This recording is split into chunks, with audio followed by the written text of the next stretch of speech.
A new college in Yellowknife has some critics wondering if it's going to do more harm for students than good. It's called the College of Northern Canada.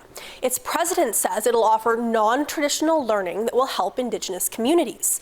But some critics are worried it looks alarmingly similar to some unethical institutions in the South.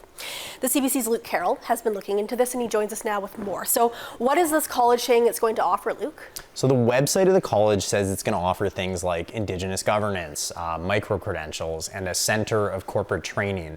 But there's no description, and there are very few familiar faces on the college website.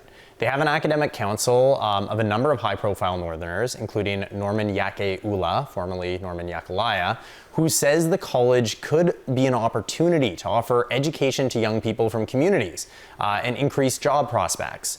In terms of more concrete offerings, the college did apply to the NWT government to offer 2 diploma programs, one that would be in logistics and another in global tourism. Ultimately, though, those applications were rejected, Megan. Why were they rejected, Luke? So I did an interview with the president of the college, Scheherazade Aboukinan, and asked her that. I'm afraid that I cannot again reveal further information about this because we're still in discussion about what the next steps will be.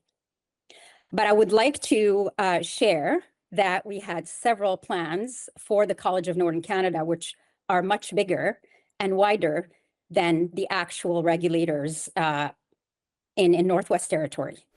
So basically what she's saying is that they don't see the NWT as the only home for this college, and they're exploring other options. The Department of Education also wouldn't tell me why the application was rejected, but just said it would continue working with the College of Northern Canada.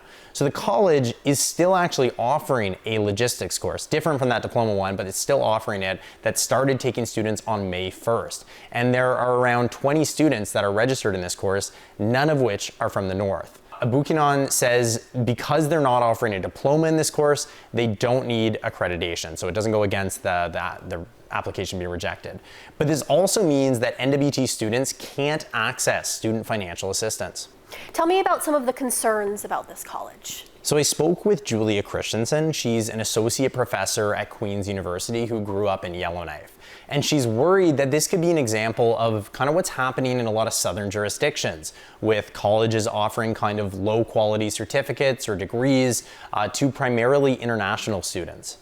It seems to be part of a larger kind of phenomenon of developing private colleges, private institutions elsewhere in Canada that offer things that are, certificates that are called micro-credentials or, diploma certificate in a specific area of training.